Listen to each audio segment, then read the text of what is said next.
It's just on 10 o'clock, so I'll commence the webinar. So thank you very much for everyone attending. Thank you to our returning audience and those who have joined our webinar previously, and welcome to our new viewers. This is a very important and relevant topic, which we will cover some specific legal aspects of our return to the office post-COVID restrictions. My name is Jan Marsden and Director of Standard Candle HR, and it's a privilege to have Kathryn Dent with us today for an interactive Q&A. This session will be for employers and employees that are experiencing some uncertainty around obligations of returning to the office environment. Kathryn is a partner in the Sydney Workplace Relations and Safety team of HWL Ebsworth Lawyers. Kathryn has had over 20 years experience of workplace relations and being a safety lawyer, advising and representing employers across a range of industries, as well as investigating and mediating workplace disputes and delivering corporate training. During the pandemic, Kathryn has advised her clients extensively on specific issues surrounding government and legislative matters, and today she will address a number of questions in relation to vaccinations, policies, privacy, and also the directives to staff. As you can appreciate, this is a topic Kathryn and I could spend significant time on, and we will do our best to cover as many questions as possible in the time we have. If we are unable to answer all of your questions, please email Kathryn and I so that we can respond over the coming week. We will provide our contact details at the end of the presentation. So without further delay, SCHR welcomes Kathryn and our attendees, and we will commence our webinar with the first question. Kathryn, can we make vaccinations compulsory for employees? Appreciating this response may vary depending on the state or territory the business is in. Yeah, thank you, Jan, and good morning, everybody. It's a topic that continues to attract a large amount of interest.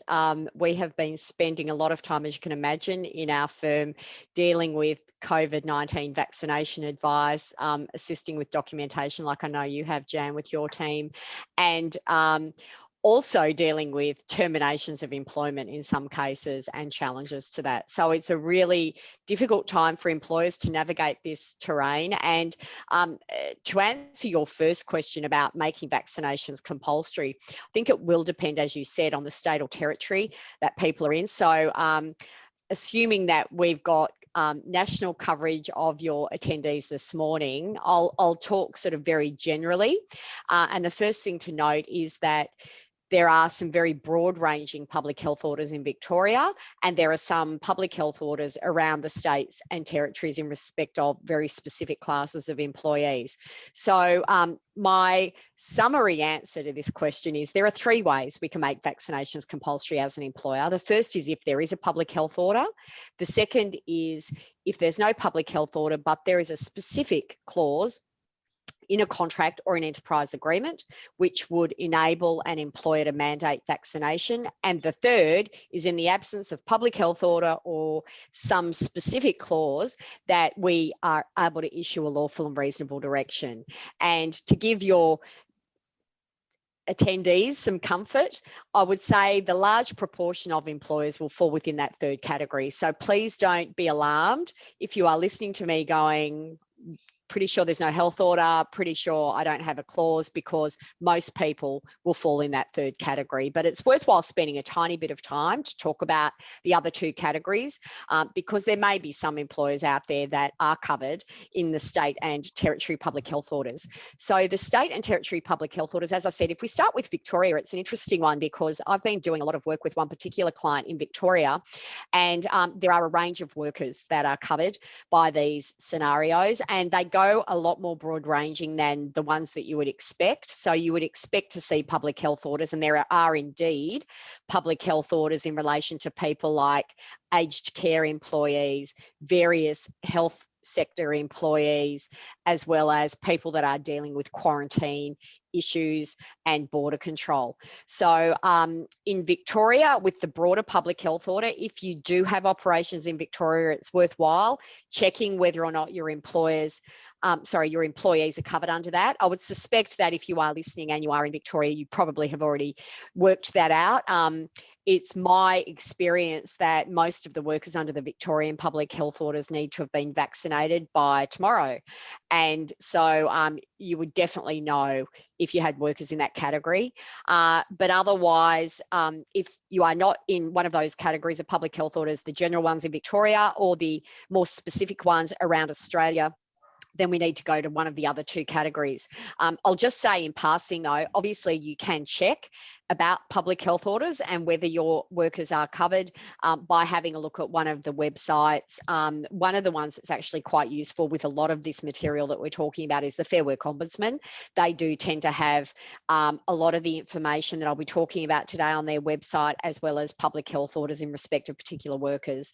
But otherwise, I assume, I haven't checked recently, that the various government health websites are up to date with that. So if we rule out public health orders, if you don't have a worker in the public health order category, then you need to look next to, do we have an enterprise agreement or a contract of employment that has got a clause in it that specifically states that our employees have to be vaccinated? Now, we know anecdotally there is certainly a lot of information out there to tell us that recruitment companies are experiencing a surge in job advertisements seeking employees that are vaccinated. So I would assume that from that point in time that employers for their new employees would certainly build into contracts of employment and policies if they were seeking to mandate vaccination. So my answer in relation to specific contractual clauses and enterprise agreement clauses is addressing the issue of, can we mandate our current employees to be vaccinated? And in respect of these current employees, as I said, unlikely that we've got a contractual clause in there. This pandemic's about nearly 2 years old now.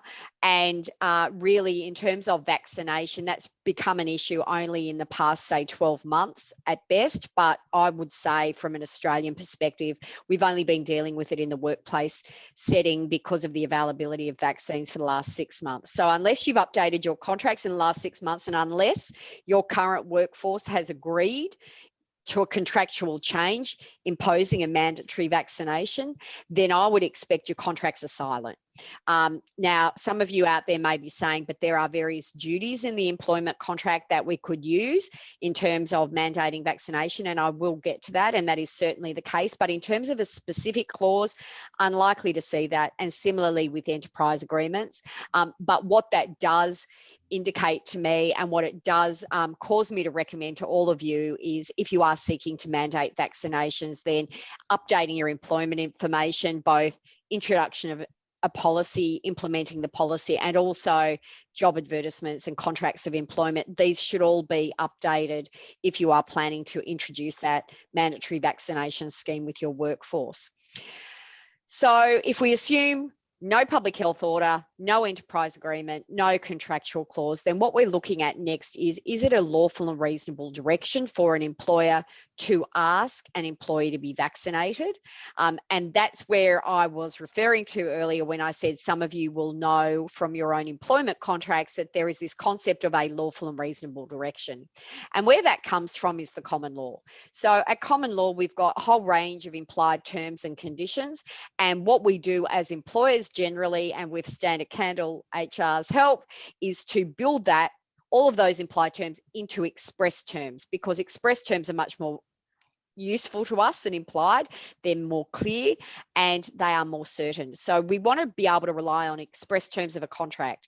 And so what has happened over the course of time, and in most standard contracts you'll see, is that implied term of obeying a lawful and reasonable direction is now found in most employment contracts. And the area that we see it in most generally is in the duties section. So if you've got bullet points that say what employees must do, which are very general duties as opposed to their position description, you'll often find that an employee is required to obey a lawful and reasonable direction. And there may be a variation on that wording, but generally speaking, there will be that obligation for employees.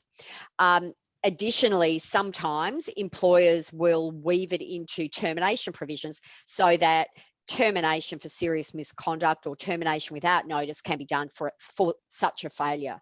So we see that general lawful and reasonable direction being promoted in the contract in that way, and it is that lawful and reasonable direction that employers are now looking at as to whether or not they can mandate vaccination. Whether it's lawful and reasonable is going to be something that probably keeps a few of us occupied over the next few months as employees test it out and employers test it out. There is no magic formula, I'm afraid. There is nothing that I can point to that says this is what you need to do to make it lawful and reasonable, and if you tick all of these boxes, it's okay.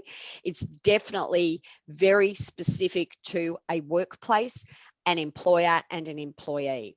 We've got some guidance, as I referred to earlier. The Fair Work Ombudsman is great in terms of some information about what may be reasonable, what sort of factors to consider, and we can certainly discuss those now, but they're not necessarily definitive, and you may have a very specific situation. But to go through some of the more general aspects of why a direction such as mandating vaccination may be lawful and reasonable, the primary one that we would all use is work health and safety.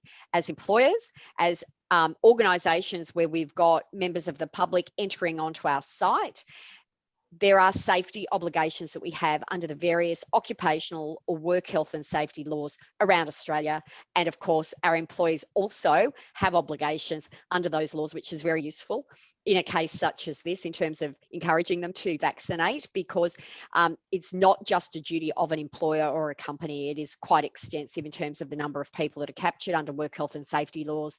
And so that would be one of the reasons. We've got this duty under work health and safety laws, so therefore it's reasonable for us to protect our staff. Now, unfortunately, and again, why this area is so grey, is that Safe Work Australia has not come out, just like the federal government has not come out and been very specific about mandating vaccinations in workplaces. Safe Work says, yes, vaccination is a tool, but it's not the only tool. So you may actually come across that in your own organisations. If you've got employees resisting a mandatory vaccination directive, they may actually say, well, I can wear a mask, I can rapid antigen test, I can socially distance, I'll wash my hands thoroughly, I'll use hand sanitizer, I will work from home. There are a range of other control mechanisms, and that is true. But as an employer, you've got an obligation to ensure health and safety as far as reasonably practicable. And we want to be able to say that it was reasonably practicable to mandate a vaccination, so we did that. So work health and safety is one issue. Other issues will be the availability of vaccines, which is becoming less of an issue now. So it may be that over time it's now more reasonable to direct vaccination because there is more supply of the vaccine. 5-6 months ago, it may have been less reasonable, but now because there's a general availability, we should see that that's more reasonable. Levels of community transmission, I think, are an important one. Particularly in areas such as Victoria or outbreak areas, it may be more reasonable than in areas with no transmission, like in WA or, South Australia's probably got low rates, I think, at the moment, and in most of the NT population, Northern Territory population, except in some of the remote communities. If you've got low levels of transmission, that may be seen to be unreasonable to require a mandate because the risk is not that high and it can be mitigated by these other factors. The other things that I actually think are also useful for businesses to consider is the impact of actually having a COVID case in your workplace. If you've got a number of different sites and it's confined to one site and the operations can continue uninterrupted and unimpeded in another site, well then it may be to say that you shouldn't require me to be vaccinated because if we shut down this site, then the other sites will continue the business. But if you are a small business, as an example, and your whole operation gets shut down and you can't actually do a lot of those operations from home and you need people to be on site, that'd be an excellent reason for vaccinating because of the impact of having a COVID case and therefore vaccination being a means of reducing it. So all of my time on one question, but this is obviously one of the most topical. But these are the issues that you need to consider. So I think you need to consider, why is it reasonable? I don't think we need to query why it's lawful. It's definitely lawful. I'm not asking you to do anything illegal by having a vaccination. So it's a lawful order. It's just a question of, is it reasonable in the circumstances? And other things might be the amount of contact that your employees have. So if your employee that you're asking to be vaccinated sits by themselves, they're the only person in the office, then arguably you would need to get them vaccinated. It may be seen to be unreasonable. But if they are working with a lot of other people, regardless of how much social distancing is going on, then there's a higher risk of transmission. Or likewise, if you've got a lot of clients or customers coming onto your site, or even visitors or members of the public, again, the more people that are in your workplace, the more reasonable it may be seen to be vaccinating, because that is going to be protecting everybody. And just on that point, I'm aware through a number of clients that I've been discussing these matters with, there are two other issues that you may wish to consider, and that is, if you're sending your employees to another site, it may be that site's requirement that they be vaccinated. So it may actually be out of your control. You may have, let's just say you're a company that's got a contract with Coles or Woolworths to supply goods. You may actually need to have your employees vaccinated because that's the Coles or the Woolworths policy. So people with whom you are dealing may take some of that question out of your hands. They may require it as part of their relationship with you. And so therefore that would justify the vaccination. So that's another reason for reasonableness. And finally, it can actually also be seen as a marketing tool to your broader population. I've dealt with a number of clients that have been particularly concerned because they've got clients who are ringing up and asking if the staff are vaccinated. And so it can almost become a marketing tool to say, we're fully vaccinated and basically you are safer. We can't guarantee 100% safety. Sorry if I wave my hands, I've got sensor lighting in my office. Anyway, so if you've got people ringing up and your employees are comfortable with you disclosing their status, then that is a great way of strengthening a relationship you've got with a client and making them feel more secure about using us when they come on site. So we've got a whole range of reasonableness factors in the absence of a public health order or an enterprise agreement or a contract. And finally, just closing off on this topic, again, going back to the Fair Work Ombudsman, whilst they will talk about reasonableness factors, and there are other ones that I've identified, and there are possibly ones that you may also identify specific to your business. The Fair Work Ombudsman has divided workplaces into tiers, and that gives you a guide. It's not a law. It's not what you can solidly rely on, but it will help you assess your workplace and the level of evidence you may need to determine whether it's reasonable or not. So there are 4 tiers. The first tier workplace and the second tier workplace are workplaces that I would broadly describe as probably already having public health orders attaching to them, because these are the tiers that deal with quarantine, which is, I guess, becoming obsolete now anyway, but potentially hotel arrivals and border control and transportation. Secondly are those Tier 2 workplaces are where there are a lot of people within that workplace or exposed to in that workplace that may have an immunocompromised status or particular health problems that make them more vulnerable to the effects of COVID-19. So 1 and 2 are definitely tiers where the Fair Work Ombudsman would say it's more likely than not that it's going to be reasonable if you don't already have a public health order in place. Tiers 3 and 4 do come very much down to then the specifics of the workplace and the workers, and these would include Tier 3 workplaces is what I'm in right now. So that is I've got colleagues all around me in offices, and we've got meeting rooms where clients come in and we meet physically face to face. So that's a Tier 3 type workplace where you've got members of the public and you've got employees. Basically, you've got people mingling with each other. And then you've got a Tier 4 workforce, which is they're purely from home. Now that tier workforce is going to be problematic, Tier 4, because they would arguably say, why do I need to be vaccinated if I'm working from home? And I think there will be a lot of answers to that around returning to work and whether in fact that tier 4 workplace is a permanent arrangement or whether people will be coming back to work. And even if you do a hybrid where you're working from home and working from the office, which seems to be the way of the future for many organisations, just because you can work at home, your employer may be able to direct you, and organisations out there may want to direct their employees to at least come back for a few days a week, and on that basis they're going to be mingling with other people, and so therefore there is not a zero chance of contraction. It's a very real possibility, also because there are going to be people that you come into contact with on your way to and from the office that you may also contract COVID from. So in a nutshell, public health order, enterprise agreement or contract, or lawful and reasonable direction.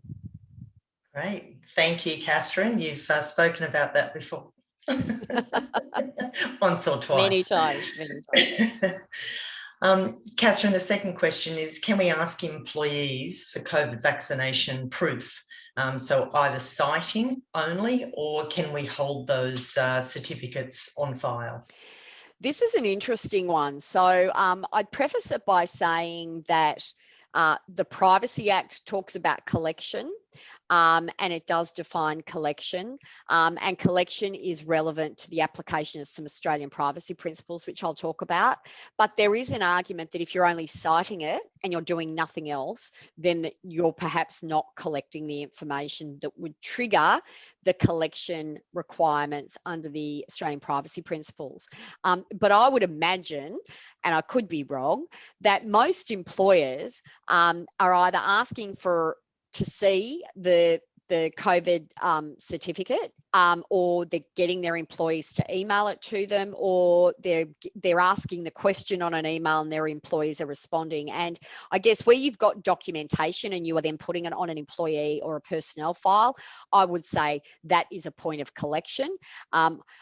So when we sort of talk about citing it may satisfy you and you may feel safe having had a look at that, but the question is, are you going to be citing it regularly? And if you're not going to be citing it each time you see them, then chances are you're going to want to write it down somewhere that they're actually vaccinated, which I believe becomes a record. So in terms of then going to, so you can cite it or you can collect it.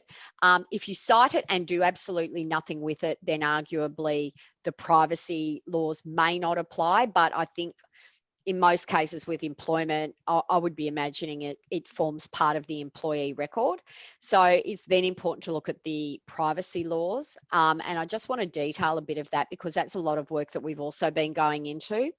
And the privacy law issue is that your organisations out there may or may not be subject to the Privacy Act. So the first port of call is, do we fall under it? Because some entities with annual turnover of less than a certain amount may not be subject to it. But if we assume that we are subject to the Privacy Act, then we've got to look at the Australian privacy principles. I am sure that a few of you out there are very familiar with the fact that employee records are an exemption generally from privacy laws, because once they form those employee records, you don't have to comply with the Australian privacy principles. And that is correct.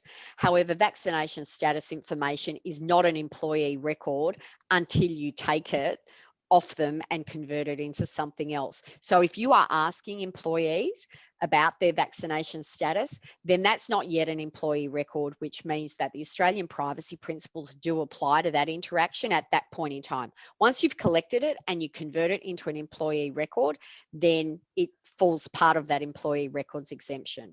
But at the time of collection, at the time of looking at their certificate and potentially recording it or getting a copy of it, then Australian Privacy Principle 3 and Australian Privacy Principle 5 have to be complied with. So Australian Privacy Principle 3 is dealing with the collection of the information, and it talks about the fact that you either have a public health order, in which case collection is required to comply with the public health order. The employee has no choice but to provide you with that. But the alternative is as we've said, for most employees that are not subject to public health orders, you are then going to be in the position that you have to demonstrate two things in order to be able to collect vaccination status information. The first is that it is reasonably necessary for the business's functions or activities. And again, we would rely on the work health and safety obligations that we have as employers to ensure that we are, as far as reasonably practicable, ensuring health and safety of workers and people that visited our work site. So that's reasonably necessary. And there may be other reasons why it may be necessary for a business's functions or activities in the workplace, including the example I raised earlier, which is you may have a client or other people that are demanding that you be vaccinated and your employees be vaccinated, and therefore being able to verify that if it's subject to a contractual obligation. So firstly, that it's reasonably necessary, and secondly, that the employee genuinely consents to the provision of that information. This has raised, I guess, an interesting debate, because if I say as an employer, I'm giving you a lawful and reasonable direction to tell me if you're vaccinated or not, and they say, well, I'm not going to tell you, it's private information, which it is, then if I threaten you with disciplinary action or dismissal, for example, if I say, well, if you don't tell me, then I'm going to have to stand you down or dismiss you, that could arguably deprive somebody of genuine consent. So if they agree to show you or provide you with that information under threat of dismissal or disciplinary action, it may not be genuine consent. So the way we often deal with it with our clients is to say, you don't have to provide it to us, but if you don't, we're going to make an assumption. So you're not collecting that information from them. What you're simply doing is saying, we're assuming that you're not vaccinated, and therefore that consent issue doesn't then get challenged. So that's Australian Privacy Principle 3. That's about the collection. And then in terms of Australian Privacy Principle 5, that's when we look at the kinds of matters that you've got to tell your employees about at the time that you're collecting it. And generally speaking, Australian Privacy Principle 5 will go through matters such as who's got access to the information, is it going overseas, what is it going to be used for, how is it going to be stored. And so some of you may have already seen wording to that effect in terms of giving employees reassurance about that information, and being able to actually ensure that it is held securely and safely. But that's Australian Privacy Principle 5. The other thing I would just say is, if you are in that scenario where you do have a public health order, you probably do need to consult the public health order to make sure what is required in terms of compliance from a collection perspective.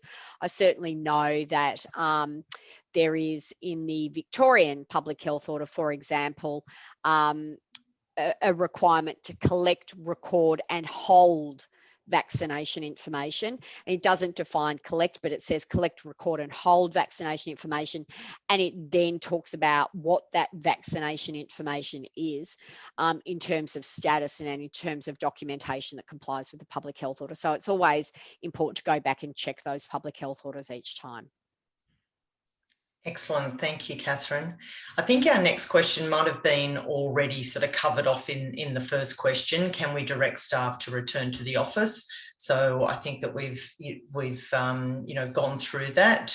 Correct me if I'm wrong. Oh, I think probably what I would just add to that is directing staff to return to the office is obviously going to be subject to their contract of employment. And it is, whilst it is related to the question of vaccination, staff can return to the office if we take New South Wales as an example, if you are fully vaccinated, then you are able to return to the office. So it depends on the public health order at the time as to whether or not somebody should be required to work from home. So currently, an employer must not require a person back to the office if they're unvaccinated and they can reasonably work from home. So again, look at the public health order on that.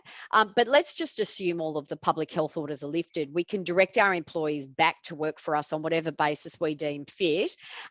If we have a contract of employment with them that, for example, says that they're required to work in the location 5 days a week, and the location is the Sydney CBD. So with most of the employees, I know that there will be probably some resistance and hesitation. A lot of people like working from home. I am seeing a lot of employers implementing work from home and flexible work policies, which is great. But you need to do what is right for the business, and there's got to be a balance there.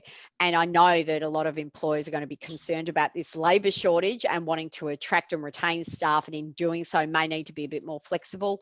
But the important starting point is, if the contract says that they have to work from a particular location, then an employer has a contractual right to require that. And if an employee then refuses or wants to seek a variation to that, that's within their own permission to do so. Yeah, they can do that. And the flexible work arrangement requests under the Fair Work Act are limited to only certain categories of employees, but nothing would stop an employee that is not able to make that particular type of request in saying to the employer, I'd like to work from home. And so that would then amount to a variation to the contract. But it would, I would suspect that employers would want to put some parameters in place in relation to the working from home arrangements, which are no different to what they would have been pre-COVID. Mm-hmm. And just an extension to that, Kathryn, if an employee said, oh, I don't want to return to the office because I'm, for example, uncertain or fearful of catching COVID when I jump on a tram or a train or a bus, etc., is that something, in your opinion, that's reasonable, a reasonable excuse or a reasonable, valid reason? It is reasonable. And there is a lot of anxiety out there, probably more than we would expect, about returning to the office. And I think there's also a lot of anxiety. There is the anxiety about public transport, but what I'm seeing more of is anxiety about people that are unvaccinated in the office. But either way, if we say somebody says, I'm refusing to return to the office because I've got a fear of catching COVID, I guess I could put my legal hat on and my legal boots on and go in hard on this, but I suspect, Jan, that you might sort of talk me off the ledge a bit there and suggest that I could be a bit more reasonable, and that would be really trying to understand the cause of their concern and trying to help alleviate that for them. And I mean, there's nothing much we can do about public transport as an employer unless we are prepared, because the employee is so valuable, to offer them some kind of allowance to enable them to, for example, park. So if an employer was really desperate to get this employee back, they may explore measures like, how do we get them off public transport? Do we pay for their parking? Do we arrange some sort of carpool? I'm thinking off the top of my head now, but another one that I have seen is staggering start and finish times. So it may be that the way you can help them address their concern and also meet your needs is to say, well, you don't need to travel in peak hour. We'll let you start later and finish later, or start earlier and finish earlier, so that there is less risk.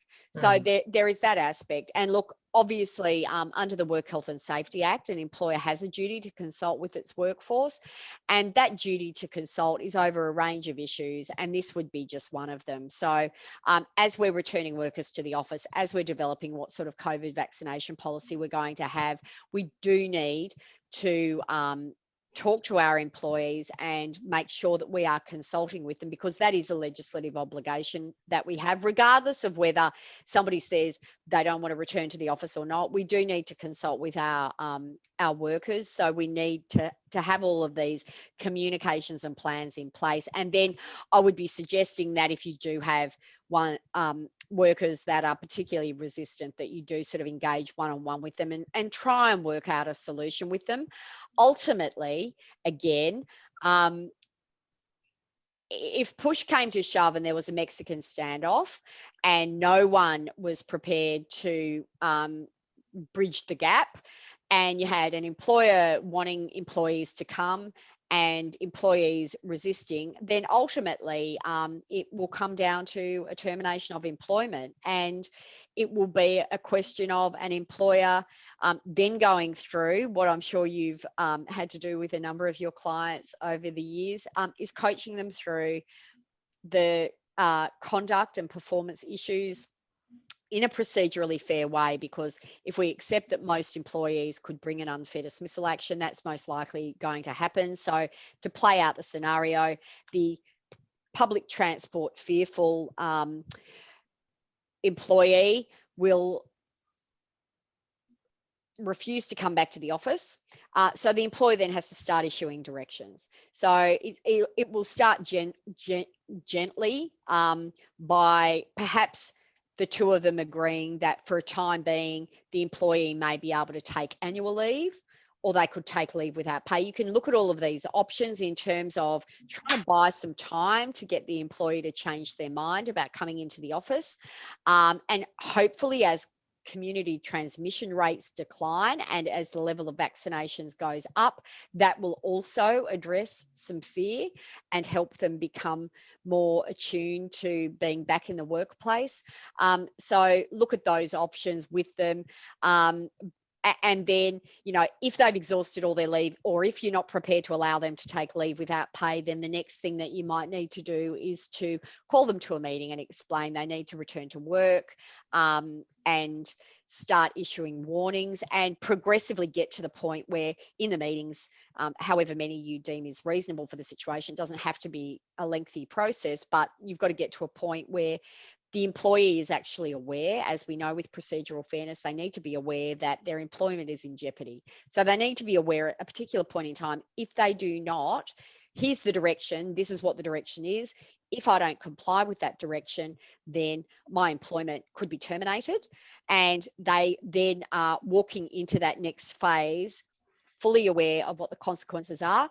And if we still don't have them agreeing, then termination of employment with notice, more likely. It's unlikely to be serious misconduct, but some people may choose a persistent breach or a persistent refusal to be serious misconduct. But you get to the point where it's termination.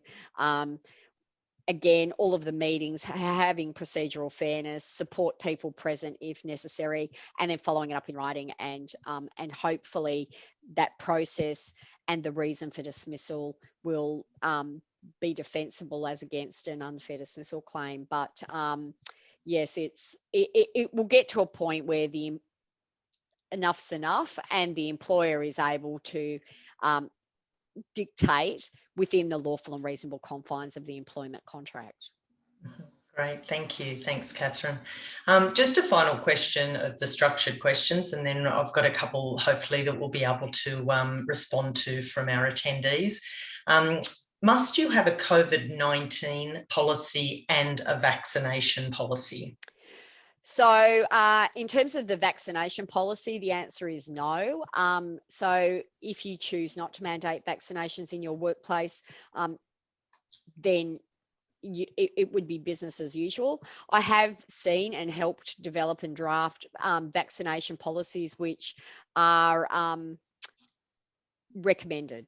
So we've got the recommended position of the employer, but certainly there's no obligation to have a vaccination policy. As for COVID-19 policies, obviously that dovetails with what I would call your work health and safety policy, and obviously businesses need to have a COVID-19 safety plan. So if you're in New South Wales, the Safe Work New South Wales website has a variety of industries, and you go through and develop your template that way, and that will ask you questions and you'll answer them. So the COVID-19 safety plan is necessary, and then you can have a COVID-19 policy off the back of that. A lot of the things that we implement in COVID are around what happens if an employee feels unwell?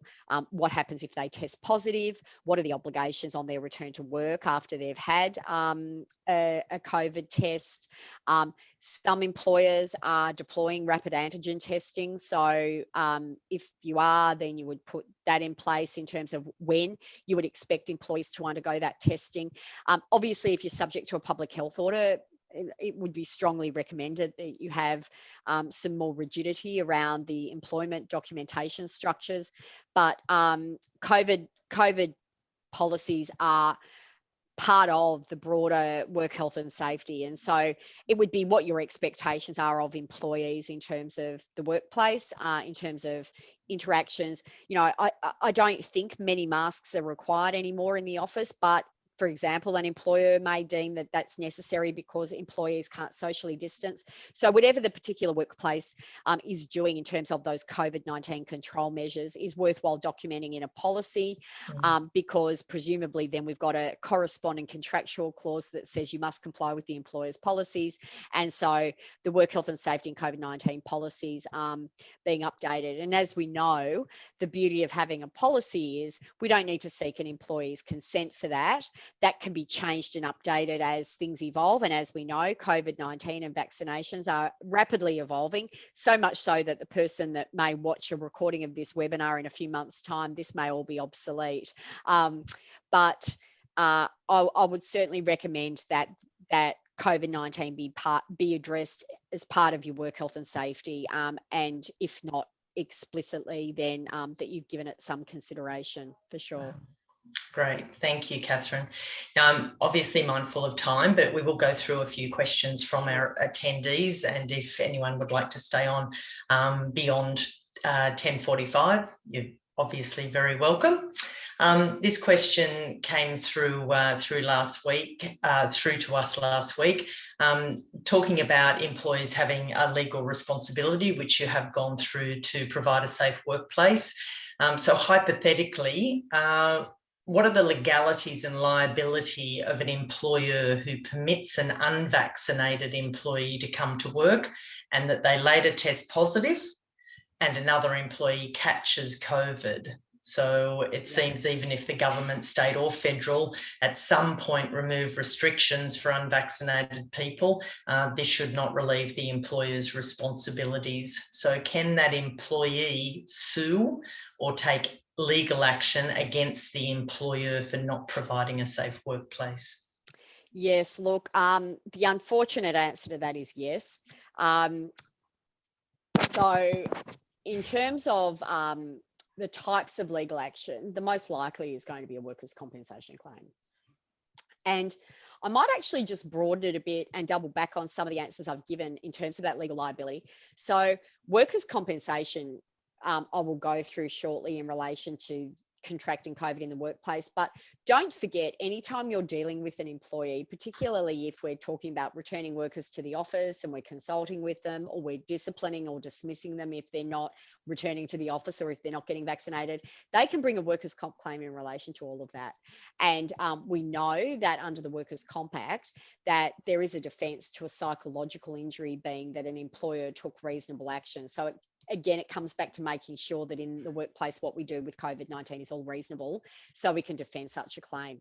And the other thing is also, I just want to flag it, and we may come back to it if time, but when we're looking at lawful and reasonable directions, there has been a lot of use of the word discrimination, and vaccination status is not discriminatory. So an employer can refuse to hire somebody because they're not vaccinated, but if it may be indirectly and unlawfully discriminatory if it's linked back to a disability. So I just did want to raise that before we move on, that we do need to consider, with all of the answers that I've given, if a particular group of people could be unlawfully discriminated against, and they're going to be ones with medical conditions most generally, very rare, but there could be some religious discrimination or even pregnancy discrimination. So anyway, going back to the worker contracting COVID in the workplace, we're at the point, obviously, now with the scientific evidence that we can actually get genomic testing of a person's virus, and they can work out pretty well where it's come from. Now, in the early days, the contact tracers were fabulous in New South Wales, and they were able to map that back. These days, the cases have come down again. At their height, they probably wouldn't have had the resources to do that. Now, as the cases come down, it may be possible for a worker to be able to trace back that they've caught it at work. But obviously, there has to be a link to employment. So just recently, as of this week, New South Wales repealed some automatic deeming of COVID contraction at work in certain occupations, but that was only high-risk occupations. So, for example, if we talk about somebody like me and I contract COVID, I could have contracted it at any point getting to work. I mean, I catch public transport, I go to the gym before work, and then I get coffee from a coffee shop, and then I get in a lift with people on other floors that don't work with me. So the question is, at what point in time does that get connected to employment? And all I would say is that if it's in the course of employment, and it can be established by the worker because the onus is on them, and I'm not a workers' comp lawyer, but I know this much, that if it's in the course of employment, then it's compensable. And as we know, workers' comp, certainly in New South Wales, and I'm pretty sure in other states and territories, is a no-fault scheme. So once the worker can establish that, even if the employer can say, well, we put all reasonable measures in place to prevent it, if it's happened, then it just gets covered by workers' comp insurance. So yes, is the answer to that. Now, if the insurer declines it, then whether or not the employee has the right to appeal that decision and seek other types of legal action, again, the onus is going to be on them. The burden will be on them to be able to prove that COVID happened in the workplace. But yes, I will say that workers' comp claims are definitely, the anecdotal evidence is they're definitely on the increase.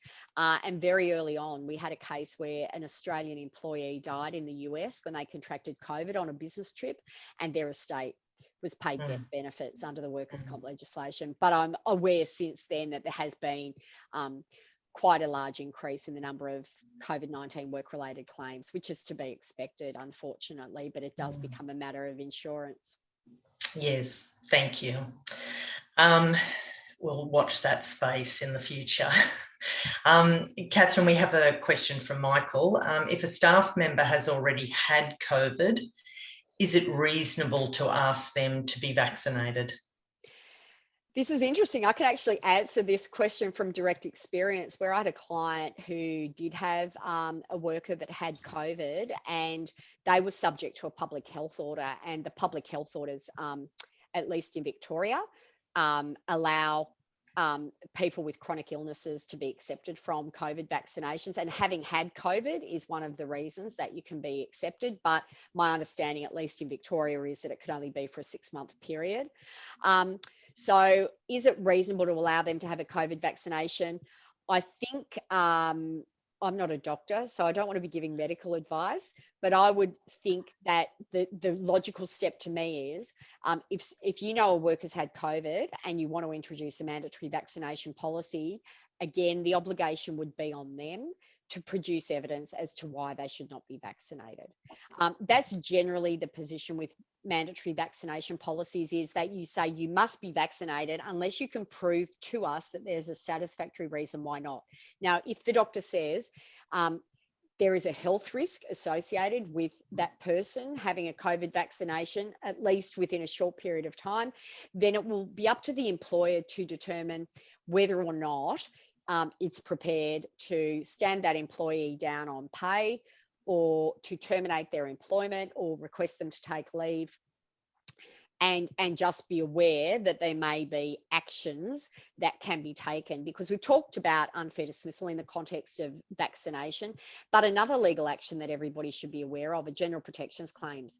If somebody complains about work health and safety, or about COVID-19 policies or vaccination policies, or unvaccinated workers in their presence, or public transport, complaints or inquiries in relation to employment amount to a workplace right.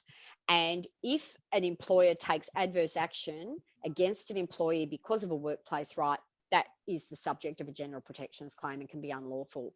And adverse action doesn't have to be termination. It can be injuring somebody or prejudicing them in their employment, like giving them a warning or standing them down.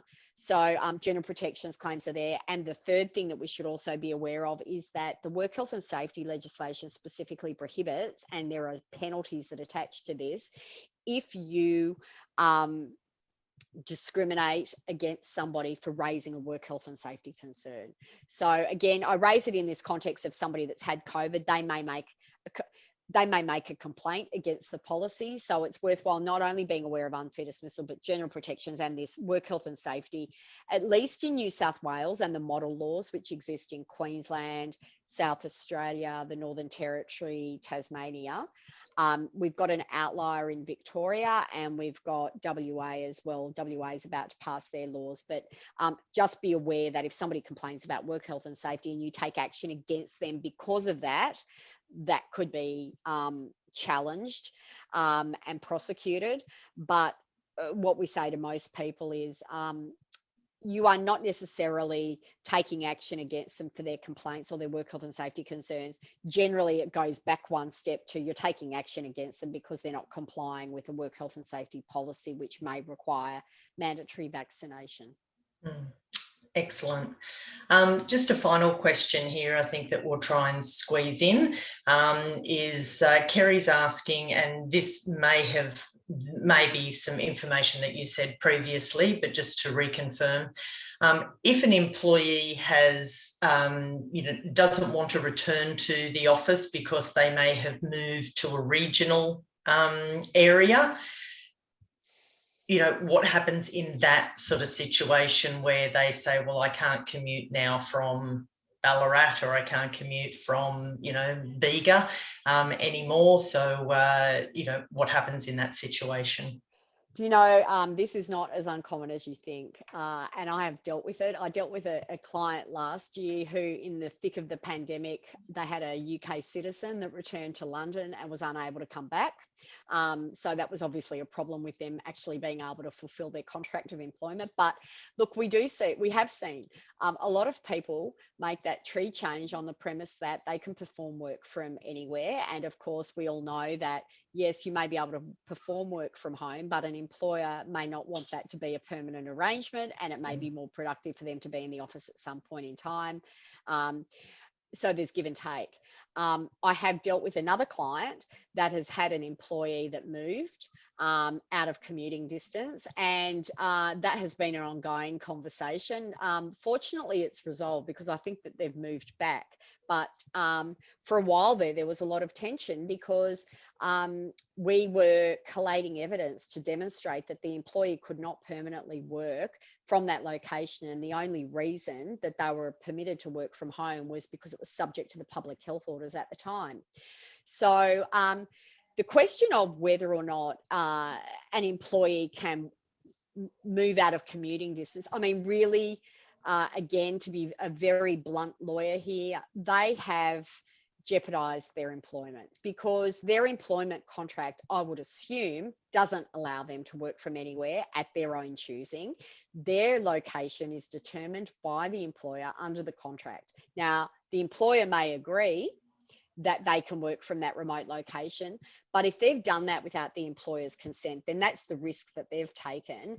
And in my view, yes, an employer should reasonably look at, is it practicable for them to work permanently on that basis? Because again, if we get to an unfair dismissal, we want to be able to establish that we've got a valid reason because we considered that option, but that option did not suit our business.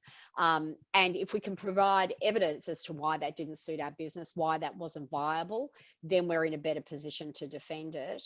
And we're certainly in a good position if our contract says where the location of the work is to be performed, and if we haven't given any indication whatsoever. The other thing to just be aware of course, is have we got other employees that we're allowing to do that, and we're just choosing not to allow this particular person? It may be that we are differentiating between employees, that some employees are able to work from a different location 5 days a week and some not. And that may be reasonable or it may be unreasonable. You need to consider, what is the position of the employee? Is that the reason that we are treating them differently? But if we're treating them differently for no good reason, that could be problematic. And the other thing I'd say that's starting to come across my desk, which is really interesting, is that employers are starting to think about employees being able to work from another location for a nominated period, because what we've had over the past 2 years is the inability to travel.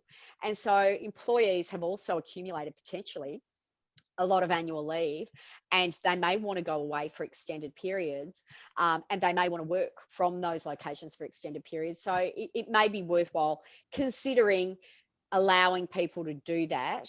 But again, that would be temporary. If you're going to allow somebody to work from a remote location that's different to the original place in their contract, that's by consent with the parties, and it is then, and after consideration of all of the factors, and it would then amount to a variation. But is there an obligation to agree to it? No, but I would certainly recommend considering all of the reasons why you're going to reject it, to make sure that none are unlawful or that would expose you to any legal action. Okay, fantastic. Well, we will leave it there because we have gone over time, but I'm sure that our audience appreciated all of the responses, Kathryn, and coming from a very experienced and credentialed lawyer. So we really appreciate your time and appreciate HWL Ebsworth allowing you to speak with us today and provide some really good grounding with regard to actions that employers or employees may like to consider in the future when we trudge out of this situation. Well, thank you, Jan, for hosting and for inviting me, and have a great day, everybody. Thank you. And I've just put up the details of Kathryn's email and my email. So if you do have other questions, then certainly happy to respond to those as soon as we can. So appreciate that. Thank you, Kathryn, again. And thank you to all of our attendees. We do truly appreciate your time that you've taken to hear our webinar. Thank you, and have a wonderful Christmas, everyone.